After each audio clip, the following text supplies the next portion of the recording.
This is the new Ford F-150. If you're watching this in America, I think it might be the MY24 model, but in Australia, this is the 2026. It's the new model. You can get it in 3 different variant grades now, including this mid-spec Lariat, but there's also a new Platinum top-of-the-range model that was brought in based on customer feedback that locals wanted something, or some locals wanted something a bit higher than the Lariat. The XLT continues on. I think it kind of looks the sportiest, the XLT. It's got the black grille at the front, although the Platinum has a black grille as well. It's different. They all look a little bit different from the front end, but they've all been updated. So new headlights and taillights. And speaking of which, these are now sourced from the same supplier that supplies the headlights and taillights on the American model. Previously, left-hand drive examples would come to Australia, converted, and then the headlights and taillights would be converted locally, whereas now they're actually sourced from the original supplier in America. Another neat change for the 2026 model is this split tailgate system. So it's fully electric. You can pop it down as a regular tailgate, but you've also got a split function or a barn door with the hinges on the right-hand side, so you can just open it and access things quickly without having to pop the whole tailgate down. Massive bed here. You've got a spray and tub liner as standard. Hooks everywhere, including some at the back down below, so it's good you can tie things down to the bed floor, and then the ones at the front are a little bit higher, but overall, plenty of space, plenty of capacity here to carry what you need. Under the bonnet, we've got the same carryover 3.5 litre twin turbo V6 petrol engine, 298 kilowatts, 678 Newton meters. Good amount of power for this class. If you compare it to the Ram 1500, that's got 313 kilowatts in the kind of lowest spec form, but this has more torque. 678 Newton meters is a massive amount of torque. It's more torque than you get in the V8 Chevy Silverado as well. And that's a key rival there, the Silverado. This is more popular. This has actually been the most popular new vehicle sold in America for the past 49 years.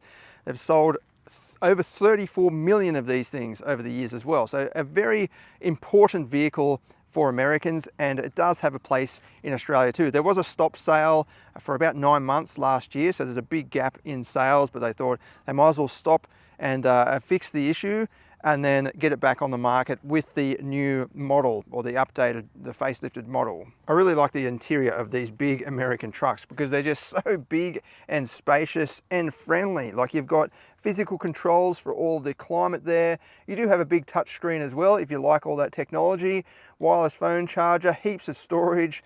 You can even flip down the gear shifter and then fold this center console over, and then you've got a nice flat workstation, so you can fill out forms or put your laptop there and get some work done. And obviously plenty of space inside. Like, my head's nowhere near the ceiling. This has got the full panoramic opening sunroof as well. But yeah, my head's nowhere near the ceiling, and I just feel like I've got so much space sitting back here. It's like driving around in your lounge room. And look at the door cards. You've got pockets and little split sections, so you can put various bottles and so on. Another little pocket up here, you can put your keys or wallet.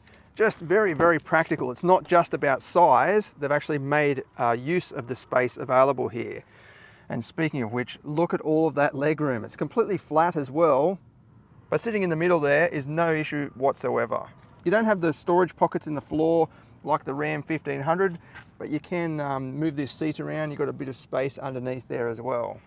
Cup holders, heated seats for this spec model, more cup holders with a flip down armrest. And then look at that door card. It's just got split up sections, just really practical. You've even got a cup holder there. Perfectly convenient for a cup of coffee. I've got more than enough space back here as well.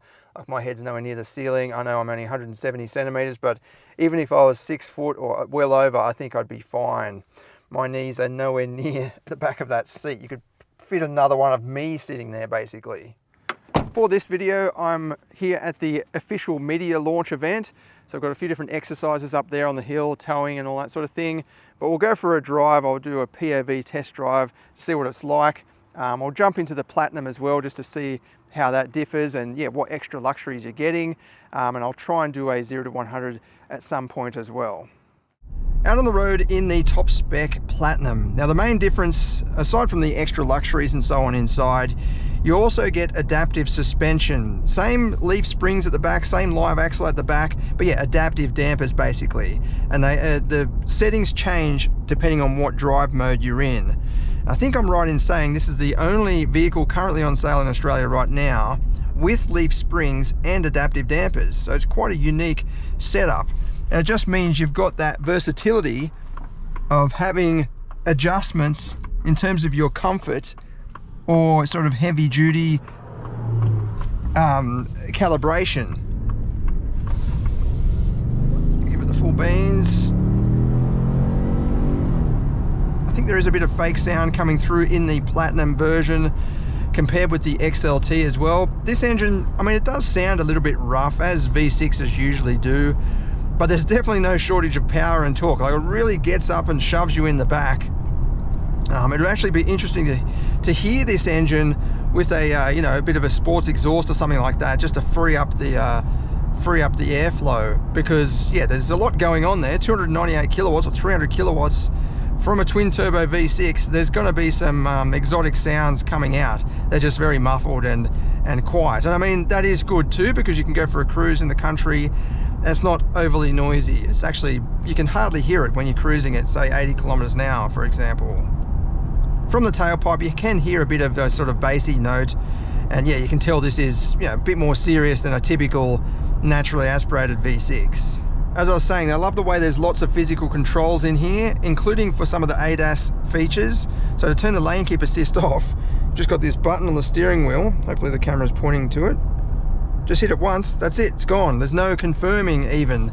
I don't know if that's part of the regulations, but I love it. Bring on more of that sort of stuff. If you want to turn things off that you find, or you might find annoying, then why make it difficult to turn them off?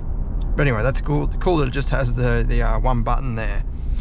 I noticed with the XLT you don't actually get adaptive cruise control, which is probably not really good enough for the price you're paying, whereas this, the top spec model obviously does come with fully adaptive. You can change your distance settings and all of that. Now in terms of towing and carrying heavy stuff, as is usually the case with other utes and pickup trucks, the base model is the, you know, kind of best if you're looking to tow or carry very, very heavy things, like as in be at the upper reaches of its capability, because the top spec model has a higher curb weight, which ends up eating into the GVM and the GCM. So yeah, if you are looking to do very heavy towing regularly and you just want to have some leeway, then the XLT is probably the pick. However, in saying that, the XLT doesn't come with the 4A driving mode. Even though it's the same powertrain, same engine, same power and torque and all of that, it doesn't come with the 4A mode, which, you know, you might want if you're doing towing, pulling a, you know, heavy boat out of a slippery ramp or something like that. It's good to have four-wheel drive. Obviously you can activate 4H, which pretty much locks the front and rear together. You can't drive on dry tarmac in that setting, whereas you can with 4H. That's available on the Lariat as well. So I guess, yeah, if you were going to do lots of heavy towing, then you'd say the Lariat is probably the pick, because you've got 4A, but you're not so, you know, you don't eat into the GVM as much as the top spec Platinum. So obviously one of the main attractions to these big F-150s is the towing capability, and not just in terms of the figures, but because you've got a big platform, quite heavy, it is going to be more stable, or it's theoretically going to be more stable than a smaller vehicle, like a typical, you know, dual cab ute, Ford Ranger or whatever. You've also got plenty of power from that engine, so it's not a struggle to pull heavy loads up to speed and maintain speed. So we'll just go for a drive up the highway here to see what it's like. I'm in the long wheelbase XLT. The long wheelbase accounts for about 30 to 35% of market share in Australia, and it's mainly, you know, the customers are mainly wanting just that extra space, not necessarily load capacity, but just the extra space, so you can put heaps of gear in the back, timber and tools or whatever, and yeah, not be crammed in there. It's also, you know, theoretically, again, likely more stable for towing because it is a longer vehicle. And yeah, this is doing just fine. I almost don't even notice the trailer on the back, apart from the, you know, noises and so on of the crude suspension of the trailer bouncing around. You can just hear that a little bit, and there's a little bit of sort of tugging and shunting going on, just letting me know that it's there, but it's not dictating at all the stability or directional control from behind the wheel. In terms of those capacities, Ford Australia says it has increased the GVM over the previous model by about 90 kilograms. But if you are looking to carry lots of heavy stuff or really heavy stuff, then the Super Duty Ranger is still going to be, you know, preferable. It's the workhorse, while the F-150 is more of a lifestyle package, good for towing heavy boats and caravans and so on. I'm in the towing driving mode as indicated by the little symbol down there on the dash, and that just calibrates all of the powertrain to best optimize towing performance. Up that hill there, no problem at all. I'm just gently resting my foot on the throttle. I could easily accelerate up the hill if I wanted to. Okay, we'll just do a bit of a standing start, not full throttle. I'll just give you an idea of how it gets up to speed.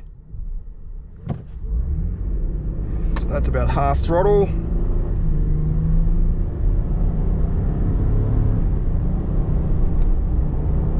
And that's 80, no problem at all. That was probably not even half throttle actually, it's about a third. And it's just, yeah, just showing you how effortless it is towing something relatively heavy, but having this nice powerful and torquey engine up front.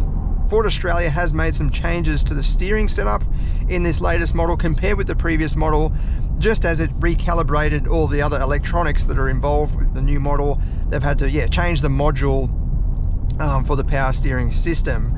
I think it is a bit more accurate. I can't fully remember, but the last time I drove the last year's model, there was a bit of steering play on center. Like there's a definite dead zone, whereas nothing happens for a good, you know, centimeter or two of movement. Whereas now it feels like straight away, as soon as you start moving the wheel, there is a bit of a connected feel there. It's a little bit heavier too, I think.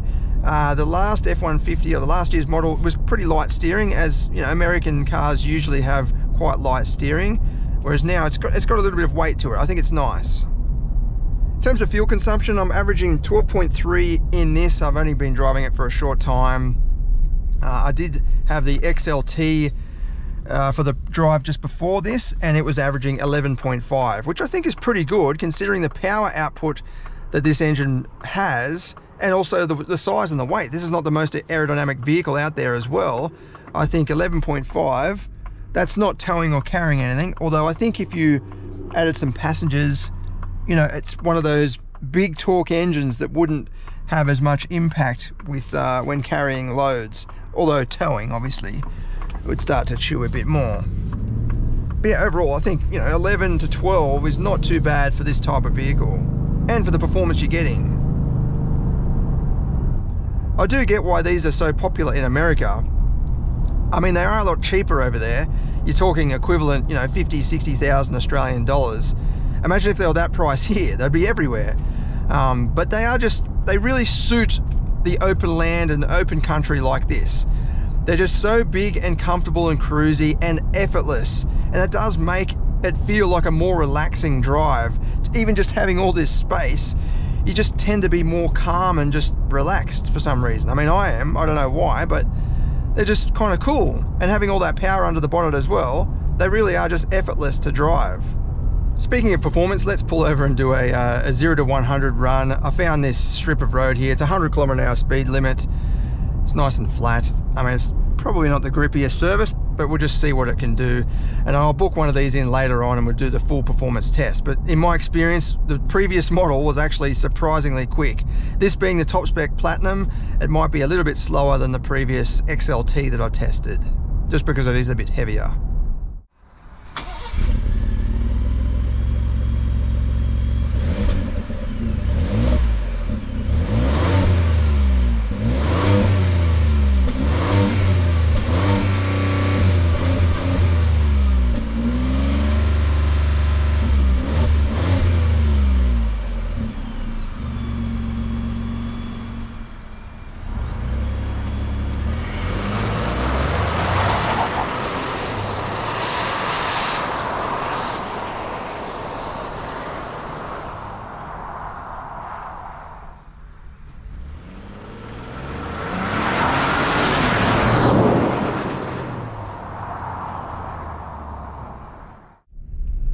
All right, I'm in sport mode. It's automatically gone into 4H. I'll leave the stability control on since this is not a full test. Build some engine revs up on the brake, and away we go. Definitely catapults off the line. And that's 100. That looks like it's done 6.2 seconds. I'll pull over and have a good look at that. All right, let's have a look. Details, 6.18 seconds.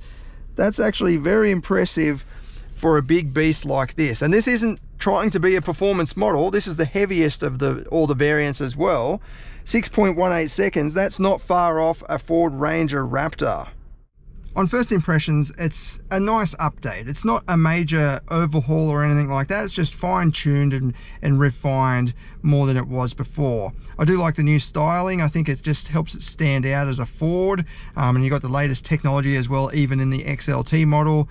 And then having the Platinum obviously just opens up the appeal to a wider audience. If I was going to buy one, look, I like the Platinum because of the black and white, contrasting sporty theme. But I think if I was going to buy one, I think I'd just go with the XLT. I reckon it actually looks really cool with that black grille, and the wheels are nice as well. And as I said, you are getting kind of slightly better GVM and leftover payload at max capacities because it is a little bit lighter. And I don't mind the cloth trim as well. And obviously, it's a bit cheaper. This top spec Platinum is pretty expensive. But I mean, if you're in the market for something like this, they're all quite expensive. The Ram, Toyota Tundra, and the Chevy Silverado. So yeah, you're not going to get much change out of 150 grand pretty much on all of them. And I think it's awesome the way that Ford has made this very practical. As I said, got all those pockets and so on, the flip over center console. It's just a perfect vehicle for taking the family on a nice weekend away or round trip Australia, because you've just got enough space and enough space for your things, all the gadgets, more than enough USB ports and all that sort of stuff. And then you've got the power and the performance from the engine as well, and decent economy on the highway. I'll have more details in the written review linked in the description of this video. As I said, we'll book one of these in for a proper performance test later on as well.